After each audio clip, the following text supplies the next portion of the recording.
అధ్యక్ష గవర్నర్ గారి ప్రసంగం నిన్నంతా ఆశాంతం విన్నాం. ఆ తర్వాత ఈ పుస్తకాలు తీసుకుపోయి మధ్యాహ్నం నుంచి సాయంత్రం వరకు మళ్ళీ తిరిగేసి కూడా చదివినాం అధ్యక్ష. తెలుగులో కొంత ఎందుకో కొంచెం ట్రాన్స్లేషన్ మక్కి కనబడ్డది. సరే ఇంగ్లీష్లో కూడా చూద్దామని అది కూడా చూసిన అధ్యక్ష. ఈ మధ్యకాలంలో ఏఐ గురించి వెళ్ళి ఎక్కువ మాట్లాడుతున్నారు. సరే ఆ ఏఐ ఏం చేస్తుంది, ప్రపంచాన్ని మూస్తుందా తెస్తుందా తర్వాత విషయం, దాని మీద వేరు వేరు అభిప్రాయాలు ఉన్నాయి. కానీ ఇది కేవలం ఆ ఏఐ ద్వారా దాన్ని ఉపయోగించి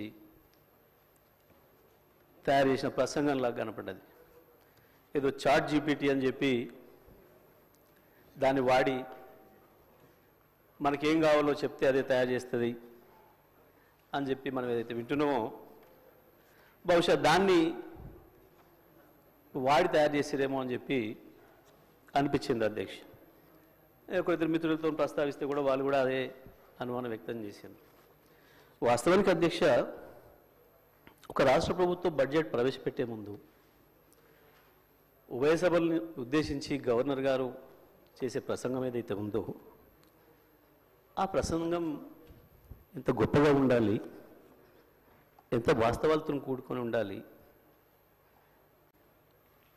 రేపు బడ్జెట్ ఏ రకంగా ఉండబోతుందనే దానికి ఒక ఇండికేషన్గా ఉండే ఆ ప్రసంగం ఎంత ఆర్ద్రతతోనే ఉండాలి, ఎంత మనసు పెట్టి చేయాలి అధ్యక్ష.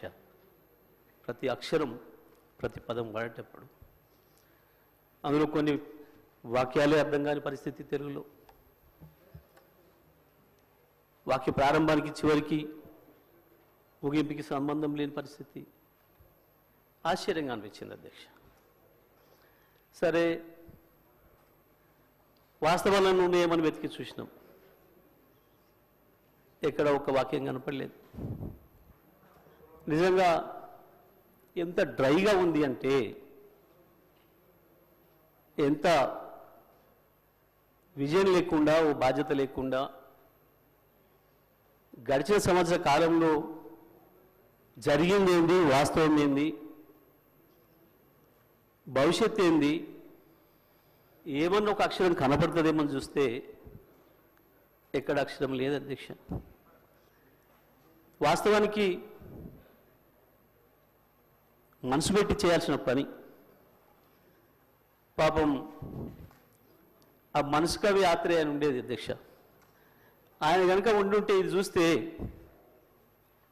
పాపం ఆత్మహత్య చేసుకునేవాడు. ఇంత మనసు లేకుండా పనిచేస్తాయా ప్రభుత్వాలు, మనుషులు ఇంత దరిద్రంగా ఉంటుందా అని ఆ రకంగా ఉంది అధ్యక్ష. ఇది అధ్యక్ష స్పీకర్ గారు చూసుకుంటారు విషయం. ఎందుకంటే ఎందుకంత భయపడతారు ఆగరాది? గంట 10 నిమిషాలు మీరు మాట్లాడితే ఒక అక్షరం ఎక్కడి చివరి మాట్లాడలే. అగమాగం కాకుండా మొదలే కాకపోయా, ఎందుకు ఆగమవుతారు అప్పుడే? అయ్యో మొదలే కాకపోయా, ఊరే ఇంకా ఉంది కదా అధ్యక్ష. ఒక గవర్నర్ గారి గురించి వెళ్ళి మేము విన్నాం. సరే పార్టీ ఏదున్నా ఎట్లా ఉన్నా గతంలో వారిది ఒక మంచి మనిషి అని, ఒక ఇంటిగ్రిటీ ఉన్న వ్యక్తి అని, గొప్ప చదువుకున్న వ్యక్తి అని.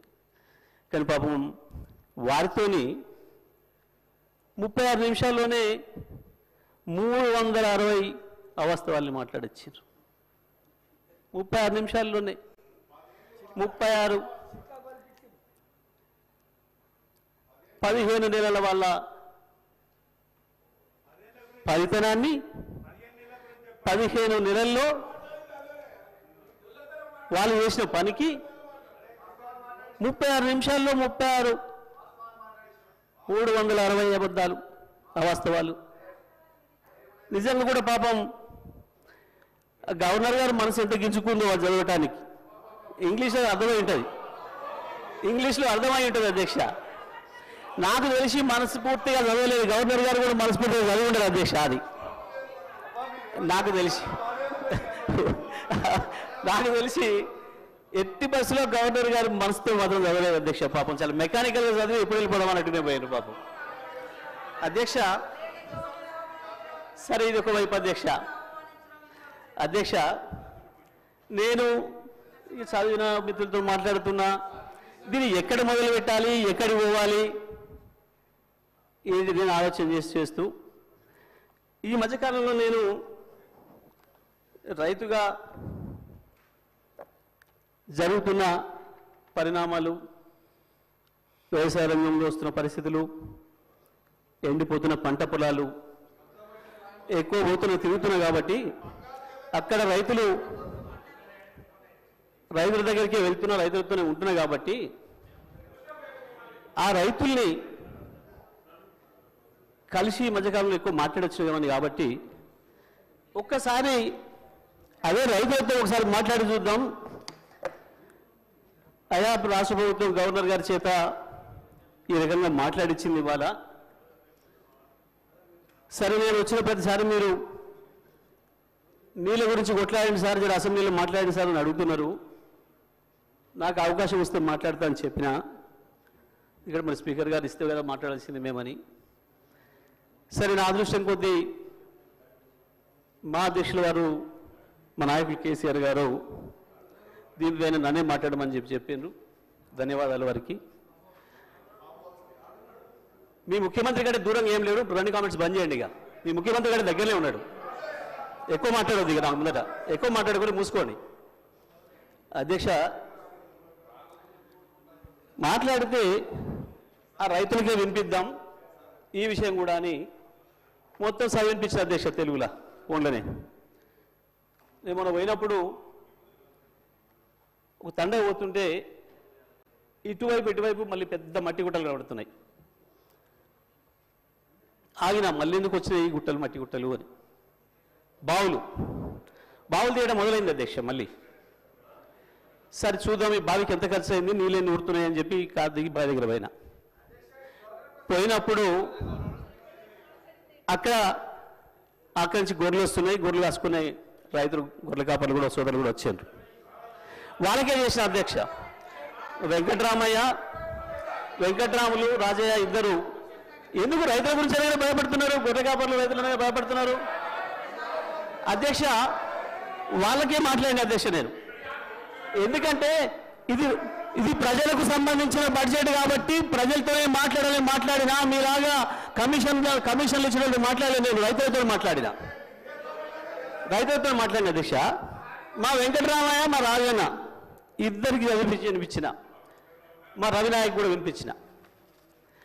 వినిపించి ఇది ఏం మాట్లాడలేదు, దీని మీద నేను ఎట్లా అనిపిస్తుంది అని అడిగిన. ఇలా మీకు అర్థం కాదే ఉంది సార్, దీంట్లో మా ఊర్లే వెంకటయ్య అని ఉండే, ఆయన ఊర్లో ఏతుల వెంకటయ్య కూడా అందరూ ఆన్ కథ ఉంది ఇలా అన్నారు. ఏం కథ అని అడిగిన. ఏ లేదయ్యా, ఒకరోజు పొద్దున్నే ఆయన భార్య సర్పంచ్ కాడికి వచ్చింది. ఆయన భార్య సర్పంచ్ కాడికి వచ్చి కంప్లైంట్ చేసింది, మా వెంకటయ్య నన్ను కొట్టిండు, జర పిలిపించి మాట్లాడమని చెప్తే ఆయన పిలిపించిండు పెద్ద మనిషి. ఎందుకు కొట్టి ఏం సంగతి అని అడిగితే, నేను మా అమ్మగారింటికి నువ్వు పాలు వేయద్దుమని అన్నాడు, నేను పోస్తా అన్నా.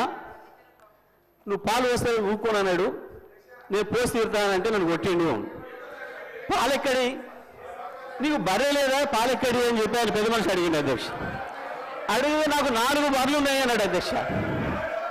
ఈ 4 బర్రెలు ఎక్కడిదా, నీకు ఒకటి కూడా లేకపోయా, మా ఊరందరం చూస్తుంది 50 మంది ఉన్నాం, అందరూ తెలుసు, నీకు బర్రెలు లేవా ఎక్కడిదా అంటే,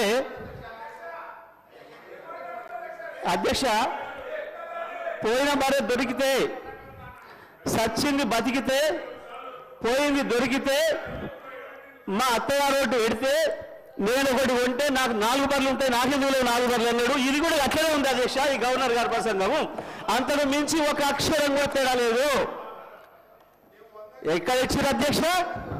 రైతులకు రుణమాఫీ చేసినారు, రైతు భరోసా ఇచ్చినారు, 12,000 రూపాయలు నా ఈడీఎస్ కార్మికులకు ఇచ్చినారు, 12,000 రూపాయలు నా ఆటో కార్మిక సోదరులకు ఇచ్చినారు. 2500 రూపాయలు మా మహాలక్ష్మి అక్క చెల్లెలకి ఇచ్చినారు, రైతులకు బోనస్ ఇచ్చినారు, తోం బంగారం ఇచ్చినారు. ఏది ఇచ్చిన అధ్యక్ష? నా విద్యార్థి సోదరులకు స్కూటీలు ఇచ్చినారు అధ్యక్ష. 2 లక్షల ఉద్యోగాలు ఇచ్చి సంతోషంగా పెట్టినారు. ఎక్కడిచ్చింది అధ్యక్ష? ఎక్కడిచ్చి?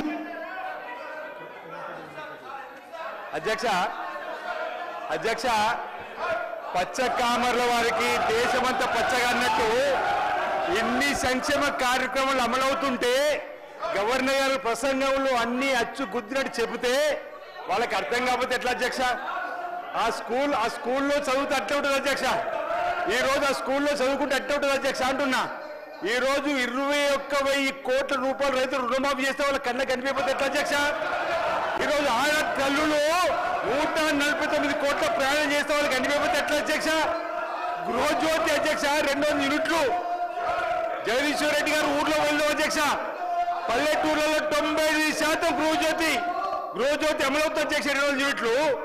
మహాలక్ష్మి స్కీము 21,000 కోట్ల అధ్యక్ష. మొన్న మా బట్టి విక్రమార్ గారు అంతర్జాతీయ మహిళా దినోత్సవం చెప్పిండు.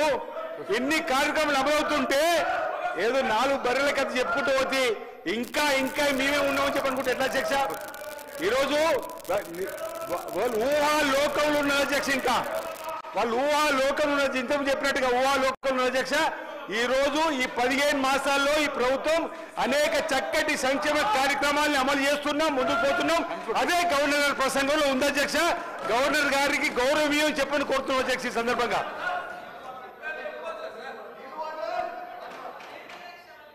సార్ గౌరవ సభ్యులు మాట్లాడి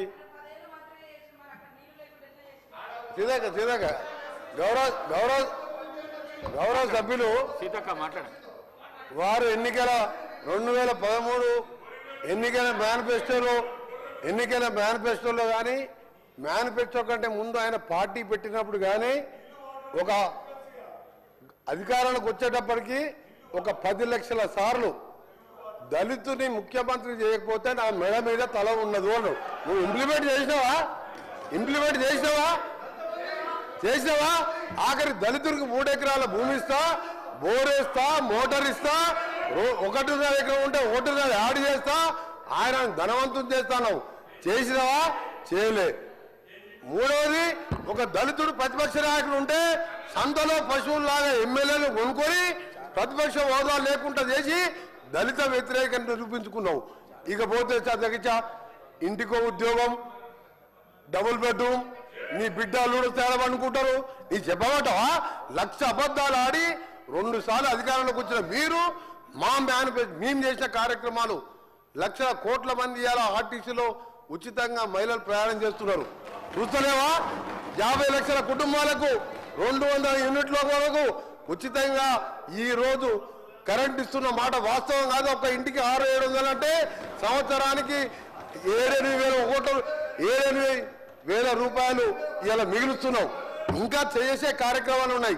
ఇప్పుడే మా సోదరుడు చెప్పినట్టు, శ్రీనివాస్ గారు చెప్పినట్టు 21 కోట్లు మన జిల్లాలో ఎన్ని వచ్చిన లెక్క వెళ్తే ఆ సభ్యునికి 2 లక్షల లోపు మీరు 1,00,000 అని చెప్పి 5 ఇన్స్టాల్మెంట్లో ఇస్తే 20,000 వడ్డీకి సరిపోయిన అధ్యక్ష. అంటే 15 నెలల్లో ఇన్ని చేసిన వాళ్ళం. మాకు ఇంకా 3-4 సంవత్సరాల సమయం ఉన్నది. ఇవన్నీ చేసి చూపిస్తాం. తొందర పడతావు. అసలు నువ్వు దళిత ముఖ్యమంత్రి అని ఇన్ని లక్షల మంది దళితులు మోసం చేసి ఇలా బీసీ కులగాలను చేస్తే కేసీఆర్, కేటీఆర్, హరీష్ రావు పార్టిసిపేట్ చేయలే. అంటే మీకు ప్రజల మీద ప్రేమ లేదు. అధికారం కోసం తప్పుడు వాగ్దానాలు, 1,00,000 వాగ్దానాలు ఇచ్చును. నీవిచ్చిన వాగ్దానాలు సగం అయిపోయాయి. మిగిలినవి కూడా చేసి చూపిస్తాం. తొందర పడకు. నువ్వు పోయి రైతుల దగ్గర కాదు, రైతుల కోసం ఎవరేం చేసిండు, నారాయణ డ్యామ్ ఎవరు కట్టిండు, శ్రీరామ్ సాగర్ ఎవరు కట్టిండు, శ్రీశైలం ఎవరు కట్టిండు, SLBC నుంచి ఎవరు కట్టిండు, కల్వకుర్తి ఎవరు కట్టిండు, నెట్టెంబాడు, ఇవన్నీ చెప్పాలని చాలా ఉన్నాయి. గవర్నర్ ప్రసంగం మాట్లాడు.